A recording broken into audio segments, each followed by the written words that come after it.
Good morning, everyone. If it's okay, I don't think I need a microphone. I can speak loud. I've been in situations where I've had to stand in front of large crowds and yell, and so I'm totally fine. But if I start to get quiet, just tell me to speak up. But I'd rather not hold a microphone. It just feels kind of inauthentic. But I'm Jonathan Sanborn, and we're talking about don't start another nonprofit. And so we can start. I'm letting this is being recorded, so watch your profanity, everybody. This is being recorded. I've been involved in missions and nonprofit work for about 30 years. I was just telling a little bit of my story of being overseas in Russia, and I trained churches in developing countries. I worked for the state of Arizona as representing the state to the faith community, so I got to work with most of the faith-based groups in Arizona, and then I've worked for Care Portal, and so I've had a fair background.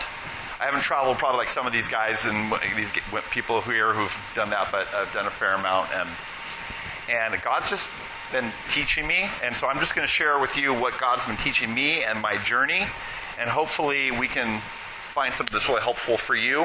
Just a raise of hands. Do any of you work for a nonprofit?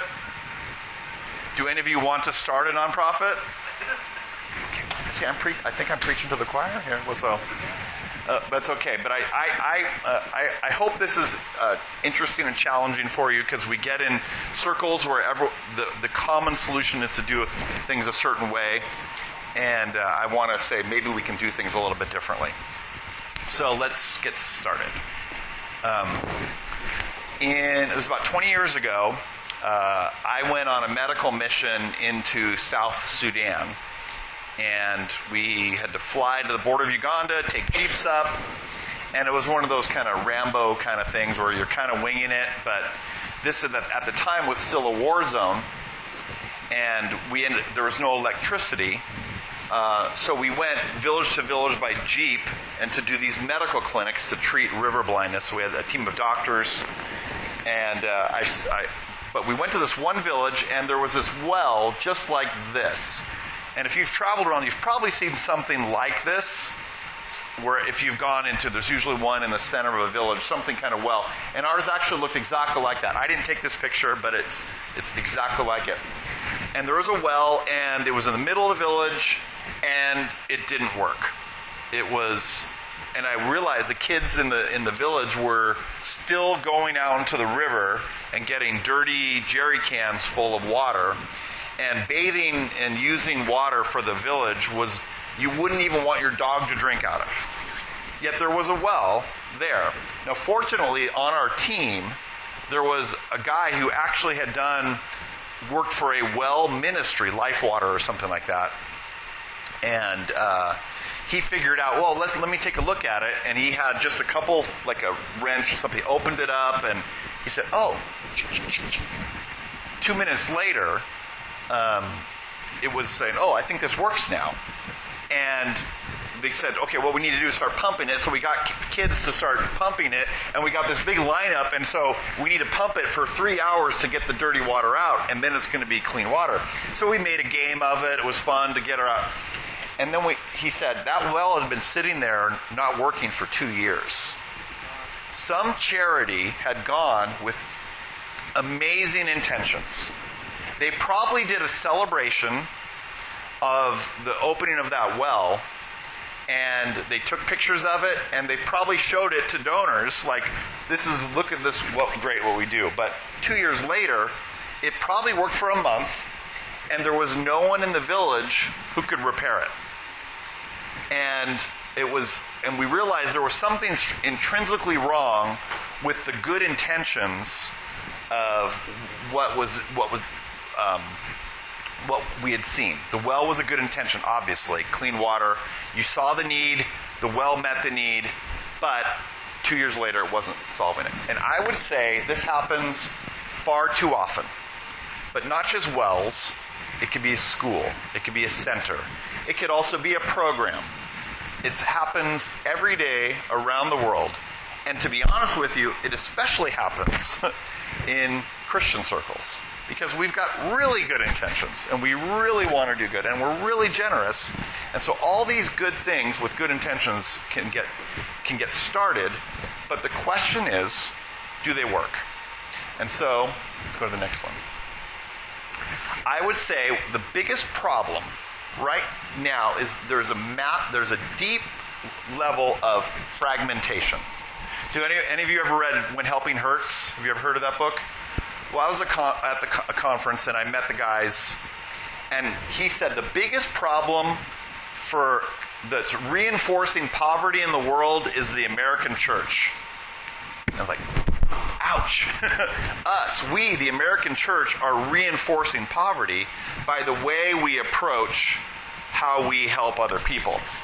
And I think it's often because we rush in, Rambo, John Wayne, to solve the problem, and we end up being fragmented.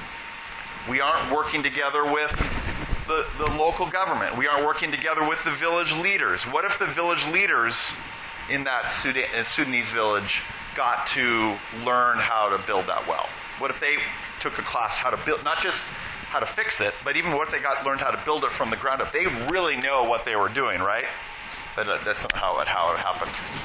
But we've created a nonprofit world that is very fragmented. We have lots of programs, but they're not interconnected as systems, and therefore, because they're not as a system, they break down. And sometimes, not only do they not work, but they actually can do some damage, as in the When Helping Hurts. So, next slide. Another fruit of fragmentation, I looked it up this morning, 1.5 million nonprofits in the United States, over 20,000, maybe 21,000 now, in Arizona. And just with veterans, just this one sector I found out 2 weeks ago, there's 46,000 nonprofits. There could be lots of people in those, but 46,000 unique nonprofits just helping the veteran population. And so I imagine if we looked at almost any sector, homelessness, foster care, reaching Indonesia, literacy programs, Bible translations, whatever, we'd find an awful lot of people doing good things, but rarely, if ever, are things changing. So next slide. So not only is, number two, there is little to, as I just said, there is little to no transformation because we're so fragmented in how we have been approaching our work as nonprofits. We don't see the difference. I talked with a leader in one of the largest foster care agencies in Tucson. He's been doing this for 20 years. They have a warehouse that's 30,000 square feet. They have all these programs. And he goes, I've been doing this for 20 years. And I'm not convinced if I keep doing this for another 20 years, I'm going to make a difference. Ouch. Can you imagine that? That you would dedicate your life to whatever it is, whether it's reaching the unreached or helping foster kids, and realizing 20 years or 40 years after you've spent on your life on something, and it's still the same. It's just, new kids, new faces, new people coming in, new groups that need whatever.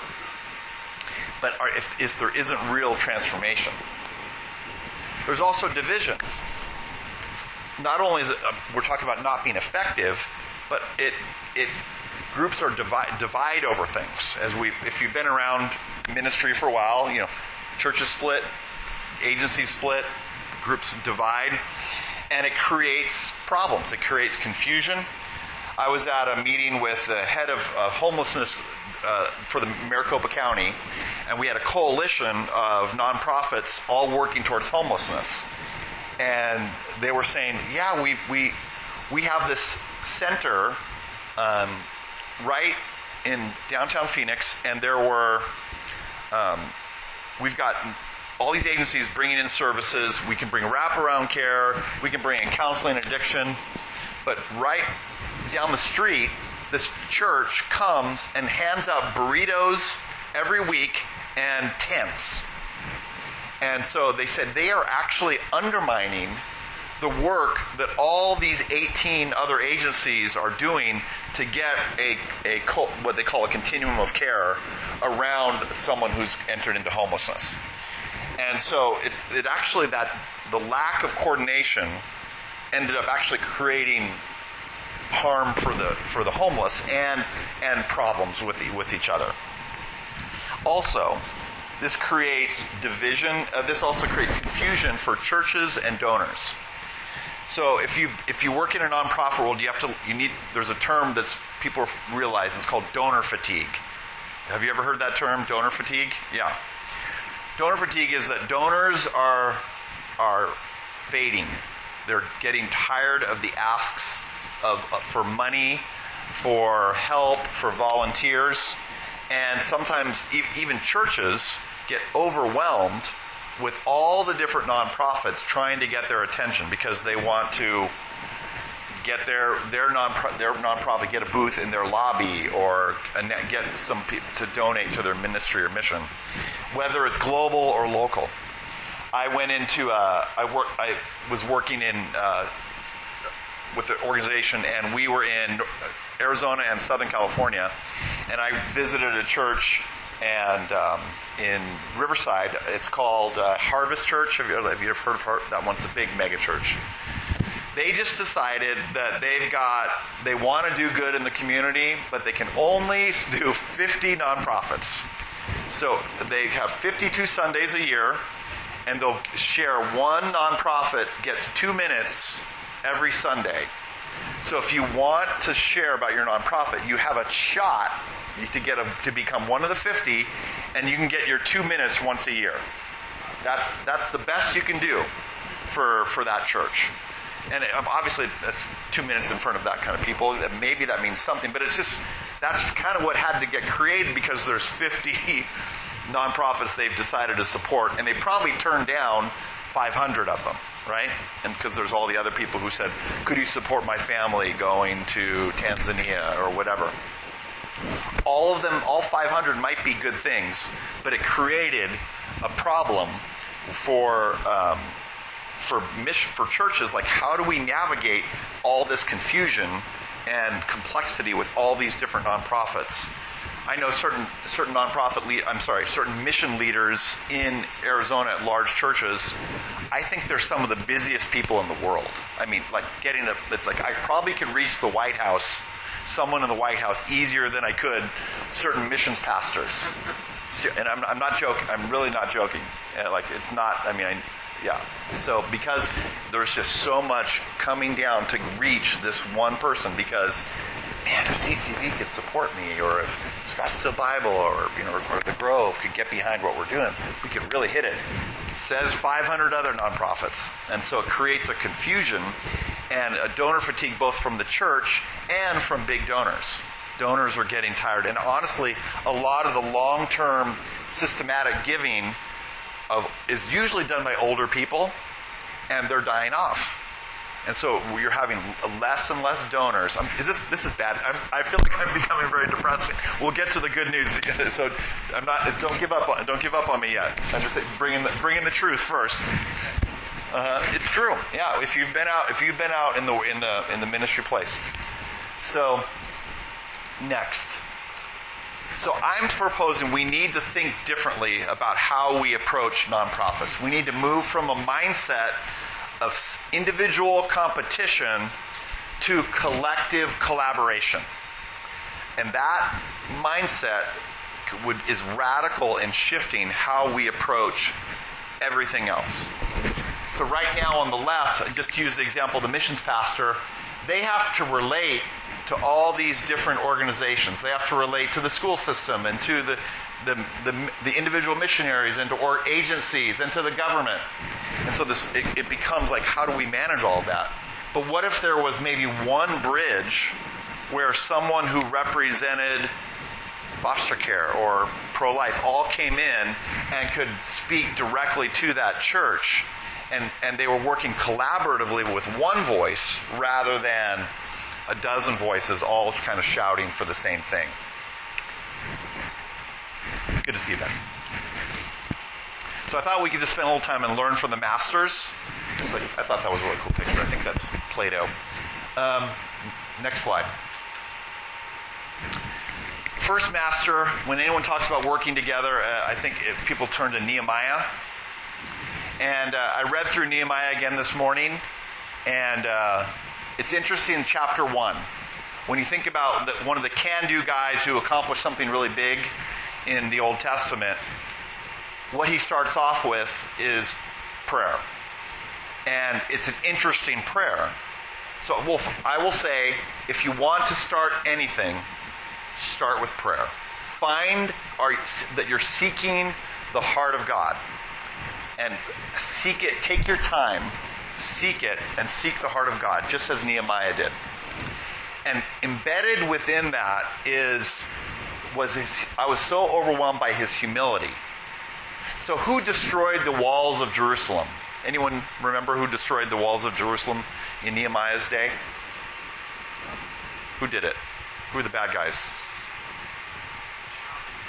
What's that? At the time of Nehemiah, it was the surrounding area. Before that was Babylon. Babylon, yeah, exactly. The Babylonians had destroyed it. They had ransacked the city and hauled people off into slavery. And so he could have started his prayer pointing out the bad Babylonians. And you could technically say their hands and their armies did actually destroy the walls. But actually, he starts off with repentance. A prayer of humility reflects first and says, what have we done to have created this problem in the first place? And so I think that mindset, that humble mindset to approach a problem, let's say God presents to you something worth a mission, something worth doing, is our first instinct is to solve the problem or maybe point out where it went wrong. But Nehemiah says, what have we done as a people in the contribution to that problem? And so if you look at almost any issue, I think that's a great starting point.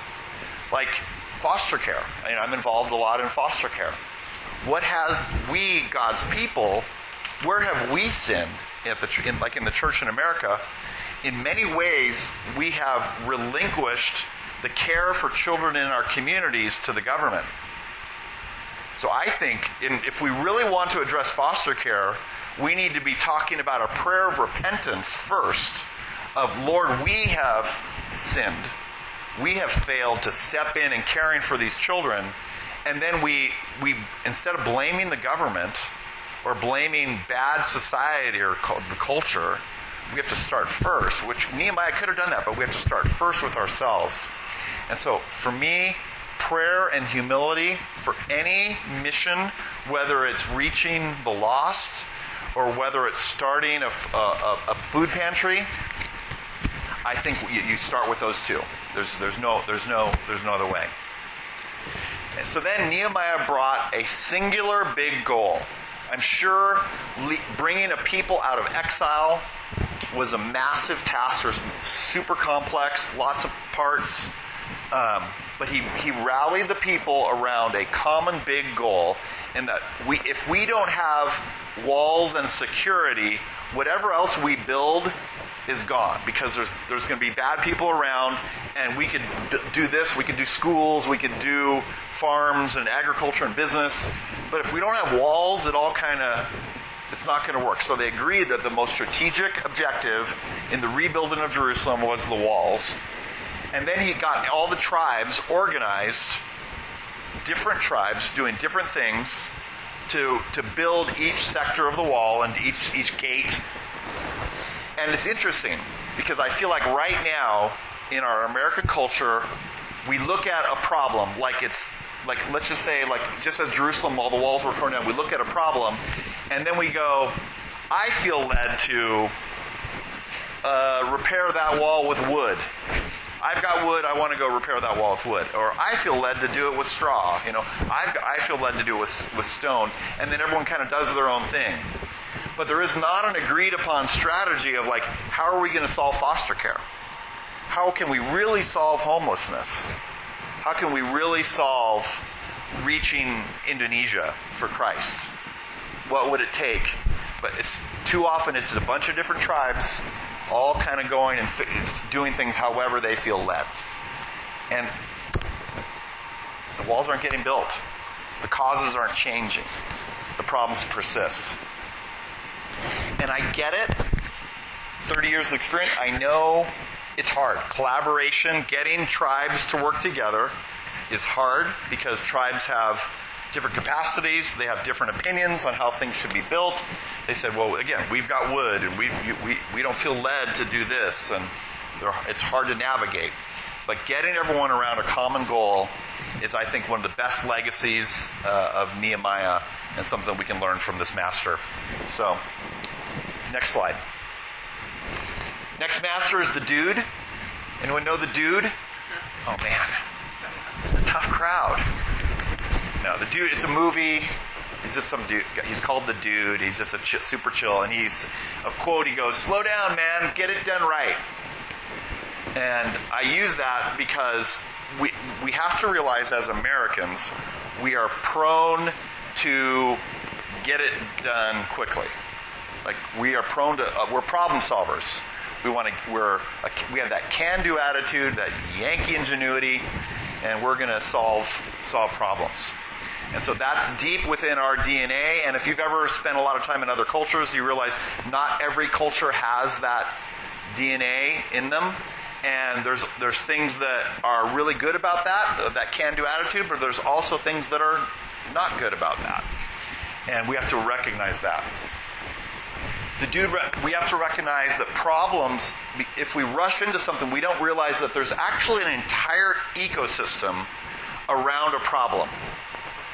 Whether it's the well or let's pick foster care again. Foster care is an ecosystem. It comes out of lots of things. It could come, kids are failing out of schools, or families are falling apart, or there's opioid addiction that's that's raising the amount of kids that are ending up in foster care. There's maybe government inefficiency. Maybe there's lack of economic opportunities for families. Maybe there's a lack of affordable housing, and there could be a lot of factors that contribute to why foster care is happening. But so if we don't know where the problems are coming from, we're never going to get the right solution. And we're just going to keep spinning our gears because the root problems are still churning out the same output of tragedy and sin and destruction in the lives of other people. But problems exist within an ecosystem. And many good people have likely dedicated their lives already to a problem. And so one time I was at a prayer meeting of pastors in a city called Ijevsk, Russia. This was the end of my second year, and we were praying for the city. And I remember at that prayer meeting, one of the pastors goes, "Oh, I heard there's some Americans coming to town and they're doing an event today." I go, "I didn't know about it. I usually know if an American comes to town. There aren't many of them." And so I went over to that, and I realized that here was an event that was well funded with 10 Americans that were trained. They were training 50 Russian school teachers about values or something like values of democracy and good, biblical values. And I realized that group had come into town and left and were disconnected from all the Christians in the city. None of the Russian Christians who could have followed up with all those teachers that were in the room, hearing about Christ, hearing about the values in the Bible, none of the pastors or churches that were in that city were engaged around that collective mission that they were doing. It's a real missed opportunities because they were trying to solve a problem, but they were unaware or did not engage the ecosystem that was in that city because they were quick to solve that problem. They got the opportunity. I know the whole history of that, but they missed it. So therefore, we should take real time to investigate the core causes of issues before we prescribe solutions. We got to just take our time and do the research before we are quick to act.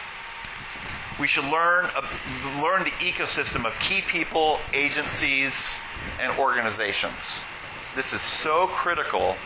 I would say take a year to study, learn, and meet the key players around any particular issue before you launch and start something new. Whatever that might be, learn the ecosystem, learn all the players around it before we quickly and readily engage and start something new. And then finally, I think even we should spend time with veterans in the space. There are dear people that God has lifted up and put into that cause way before anyone else has ever entered into that. And if we are quick to rush in and start something new without sitting at the feet of God's servants and his, they might be misguided. They might be doing things the wrong way.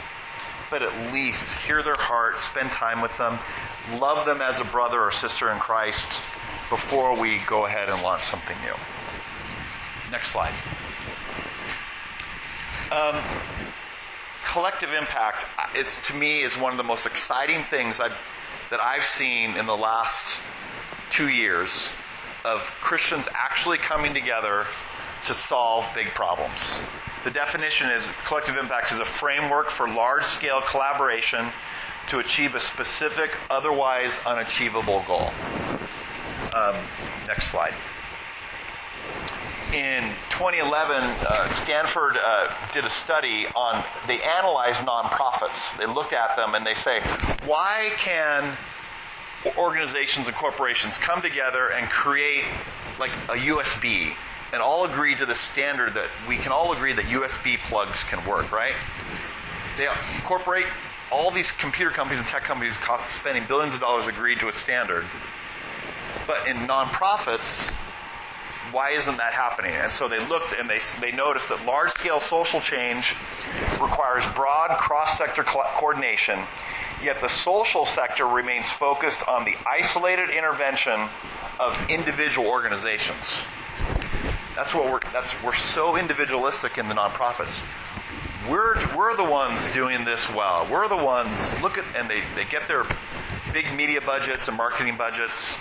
They tell the stories and yet the change is not happening. There's sectors, foster care isn't much better than it was 10 years ago. There's a huge need, even though there's all this money spent. I talked with a leader in global water initiatives, and they said over the last decade, when you combine all the UN and governments spending on clean water, they spent $1 trillion. And at the end of 10 years, there's actually more people who don't have access to clean water than when there was 10 years ago. So $1 trillion has not solved clean water for the world. There's actually less people have access to clean water than there were 10 years ago. Crazy. Next. Collective impact requires 5 things. These are 5 really key principles. They require a common agenda. We have to agree to one big thing, like rebuilding the walls in Jerusalem. 2, we need shared measures and goals. 3, mutually reinforcing activities. We got to do stuff together. We got to agree to how we're going to measure our success. 4, we got to communicate with one another. We got to meet together. We got to communicate.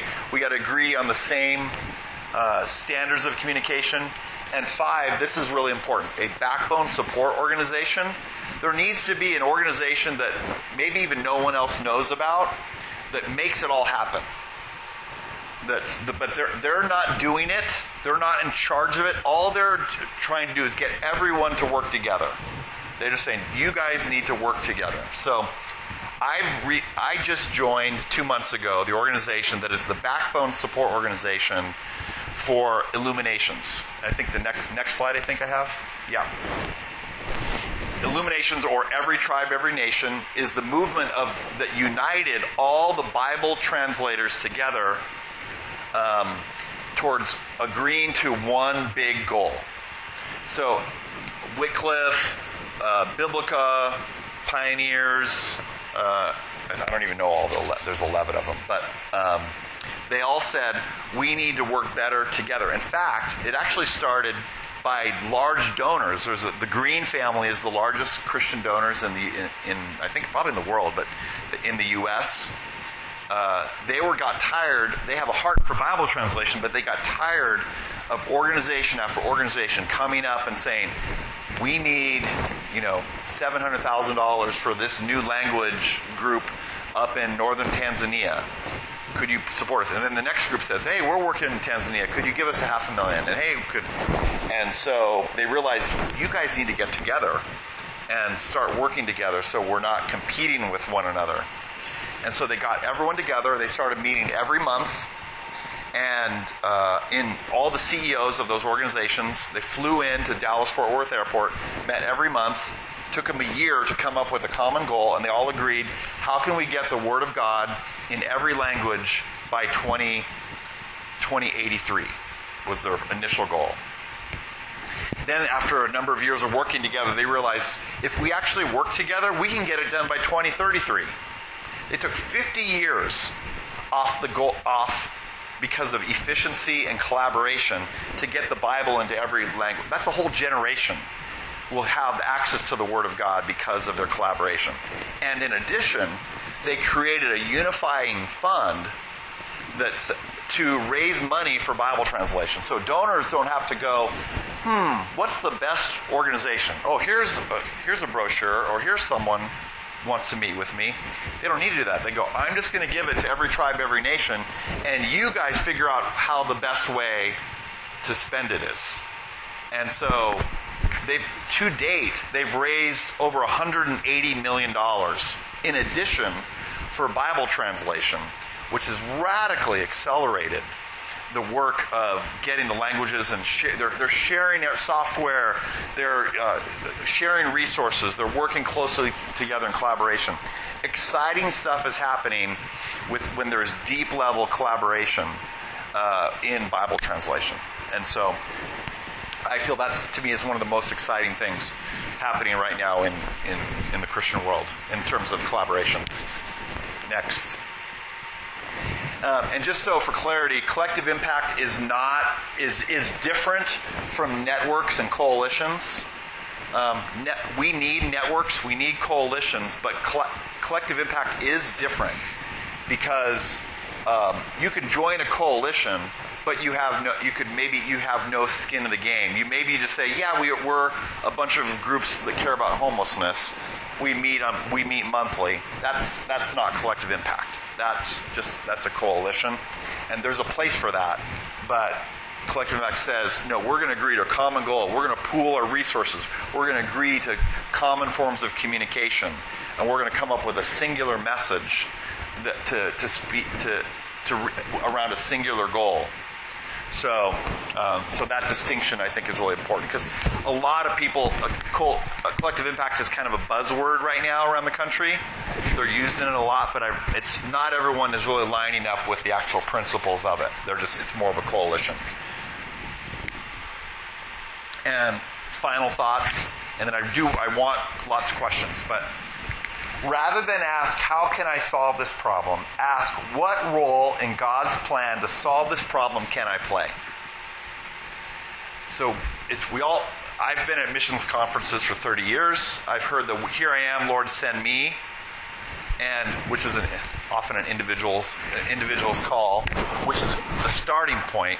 Then we need to ask, where could I fit into the large solution that God is doing? And that might take time to learn the ecosystem and learn the big puzzle what of God is doing. Like many people are realizing in foster care that if we bypass the local church, if we don't work with churches, we're never going to solve the problem in foster care. So there's a lot of the people are realizing we need to learn, we need to work more collaboratively with churches and not just work straight with the state or other nonprofits. And think of yourselves that if God's gifted you or given you a mission, that you are bringing an instrument to play in a symphony.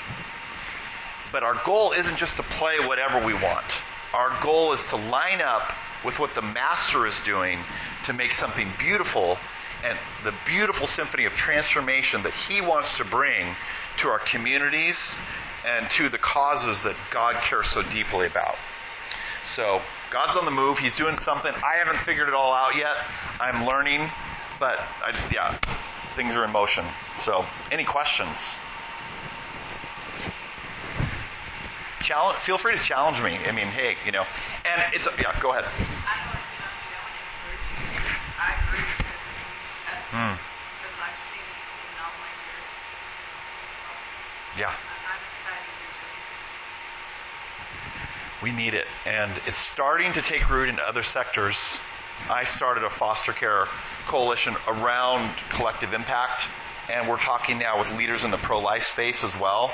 What would be a non-political response that the church could do to respond to women facing pregnancy? What if the church stepped in and was radically there to support, wraparound support, and we were part of the solution? Good, thank you. Yeah. Just thinking how that works out for the local church. Because, well, let me back up. Our organization just went through the Innovate course, which is offered by Chalmers Center, Brian Sure. Vickers. Yeah, Brian, yeah. So, and he did some of the teaching. It's been amazing. I highly recommend the Innovate course for any organization that's working to alleviate poverty in any way. Because they talk about exactly what you're saying with the ecosystem, that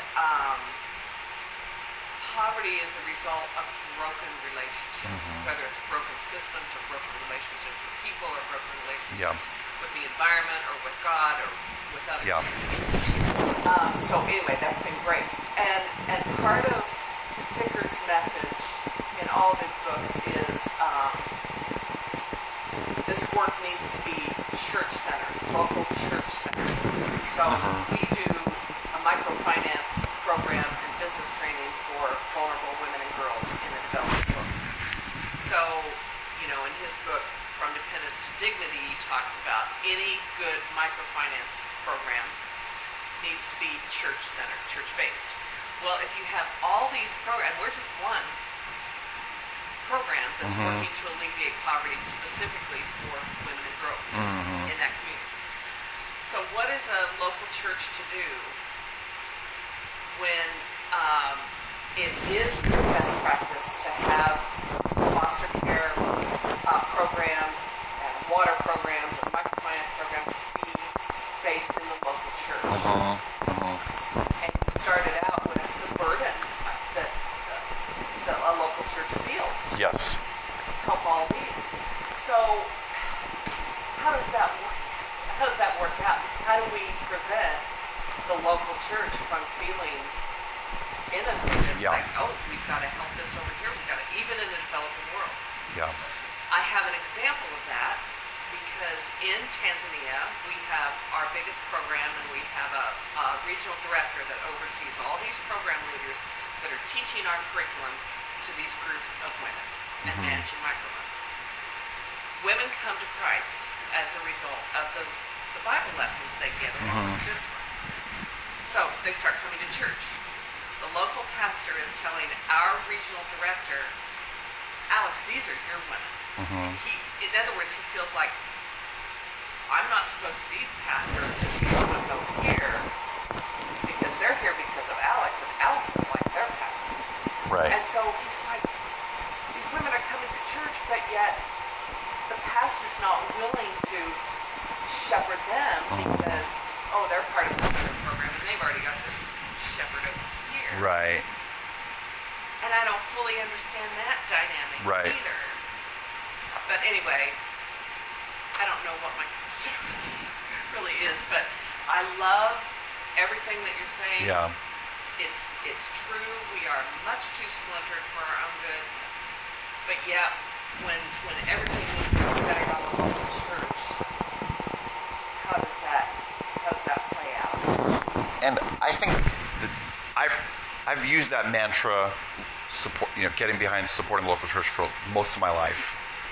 And I'm starting to question that because I feel, as a former pastor myself, there can be this burden that's placed on by leaders in foster care, homelessness, or all these different missions, that the pastor has to do everything. And it creates there's a skill set that a pastor just doesn't have to manage all of those. Like we went to like a missions fair, and we set up a booth at this one church. And this is a church of only like 200 people. And I saw the list there was 30 agencies listed there. And their church, and I'm thinking, the pastor needs to get volunteers for Sunday school. And maybe, hopefully, try to pull off a small group. And then what am I going to do for the choir is falling apart? And then they want me to get involved with local government and schools and homeless and, all these different organizations. It can be absolutely overwhelming. And so we have to think, we have to care we don't put too much burden on the pastor to be the problem solver for all of these, when they don't necessarily share that. I think God's heart ultimately is that the church steps into its prominent role in leading and shaping society, but I don't think we can put all burden on that. The church, right? That's really capital C, Right. capital C church. Right. And so, like School Connect, church comes to the table. But there's also business leaders, and there's also nonprofits and government people all coming around and wrapping around the local school. But they would say the church is important, but also there are Christians who are running businesses that can make a huge strategic difference. Yeah. Another example, in Care Portal came out of the Global Orphan Project, and that's who I worked for 5 years. And their heart was to have the local church care for orphans in their own community. Very similar kind of mandate. And it was kind of coasting along. And when they looked deeper into what was the orphan situation was in Haiti, they realized there was this 40% of children in orphanages had parents. And it is the dirty secret of global orphans, of orphanages around the world, is that a lot of parents are actually there, but if they don't have a job, they can't financially support, and they view having their kid in that orphanage as the best shot for their kid. And so that's actually kind of created this weird dynamic where there's a good intentioned person flying to an orphanage in Haiti, adopting a kid out of compassion, yet the best thing that could have been offered is that dad gets a job. So literally we used to say, stop sending money and send purchase orders. If you want to help poverty around the world, send purchase orders and not charity.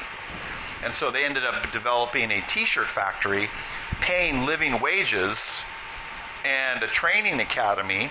They employ 300 people, and they kept several hundred children out of orphanages. And so rather than trying to recruit 200 U.S. families to go and rescue kids, keep families together in Haiti, give parents a job.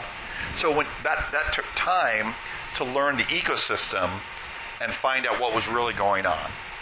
And so business actually played a strategic role in that.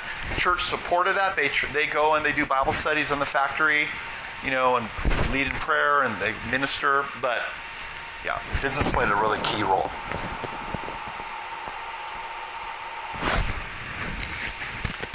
Ben's done this for a long time. You got any thoughts on this? I think when you said it's hard, I relate to that. Yeah. It's always a challenge trying to, but I do see more of it. Mm-hmm. So certainly years ago. So I think it's, I was speaking with another brother in the main assembly. Just there's that persistence.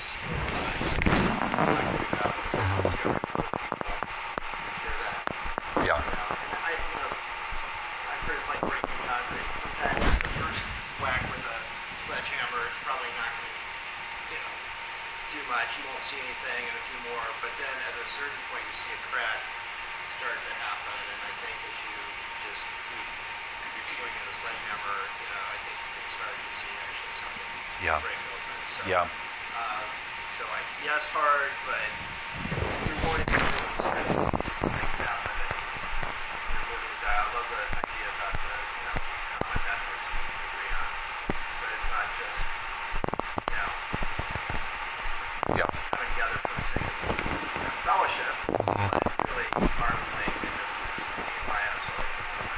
Yeah. Perfect example of what it means to have a very singular focus, but bringing everybody together to do their part. Everyone took a specific bit of the wall or a gate that they could always say that was our work. That was our part of it, and they felt like they were tied into a bigger, something bigger.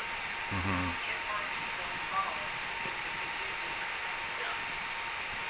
Yeah, we did a homeless program. Everyone wants to help in some way, but often it's like, well, we'll fix that. Or creates lots of other problems, but it's all focused on like a church to actually be something for that night, not every night, for that night, and then bringing a meal,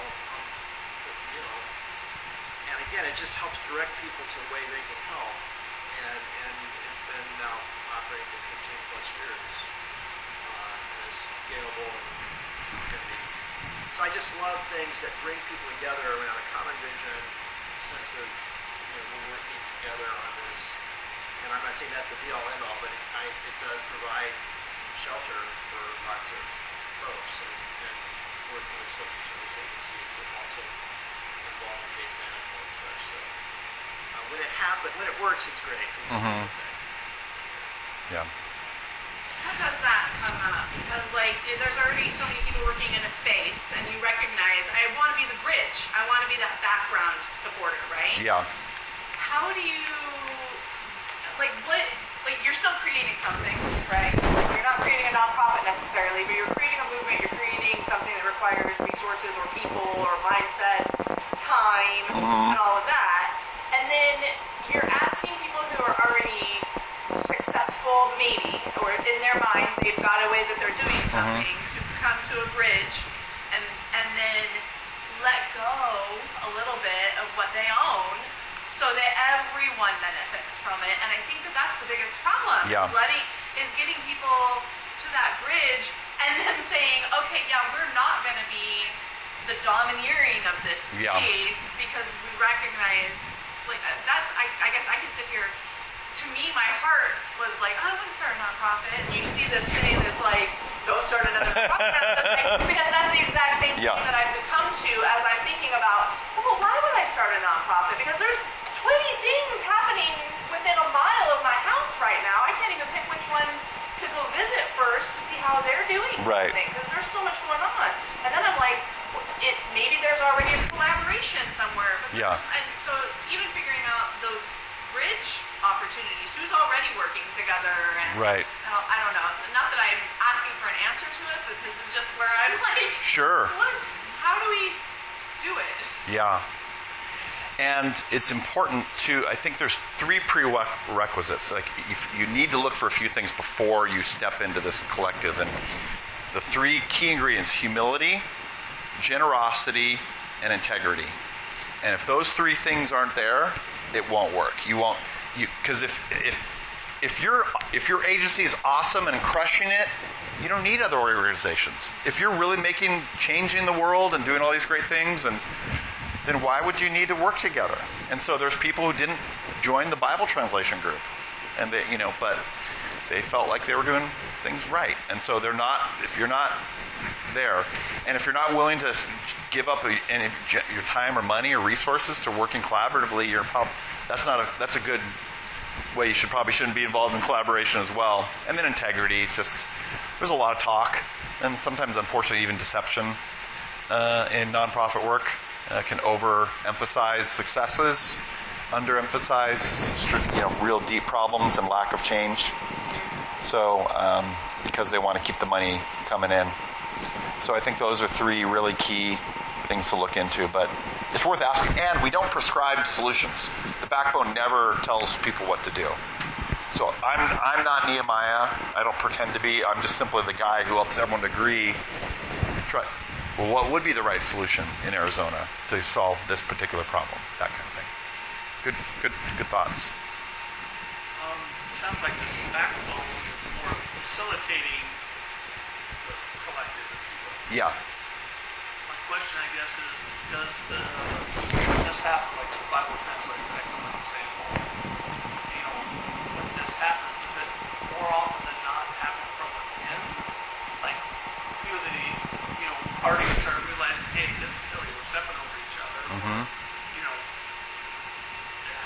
how can it be encouraged? Right. So there's two forces. One are the organizations themselves who say we're not able to solve these problems, and they want to do something different. And the challenge is not one of those organizations can lead it to make it happen. They need something independent of themselves to do that. But then you have the other side, like in the case of Bible translation, it was actually the donors who said, we're tired of this. We're tired of all the lack of cooperation. And so for me, I would say gathering some people, like what if a bunch of mega churches that support some cause all came together and figured out, like, hey, we're not going to support all the individual groups in this. We're going to support all of you, and you guys figure out how to do that. What if we're not going to support homeless initiatives anymore? We want to contribute $5 million to homelessness, and you top people in Arizona figure out what's the best solution for $5 million. So, but they're not prescribing. They're simply saying, in order for us to fund things, you need to be working collectively. It's set, but money talks. Money matters, and so I would say, yeah. There's no perfect way to do it. I mean, there's another group that they disagreed. They all came together and created a unifying software for case management in Arkansas. So they all got people to partner in and do things like that. So when someone came in the door of a homeless shelter or whatever, they all knew that person. They could share, and they could say who's giving resources to them. And it's possible that coming from the ground up like that. But from me, I think the most successful when donors get behind it. So I've used up an hour of your time. Thank you so much for coming. I appreciate all of you. Do you mind I just pray for us? Or actually, Ben, will you pray for us? Okay.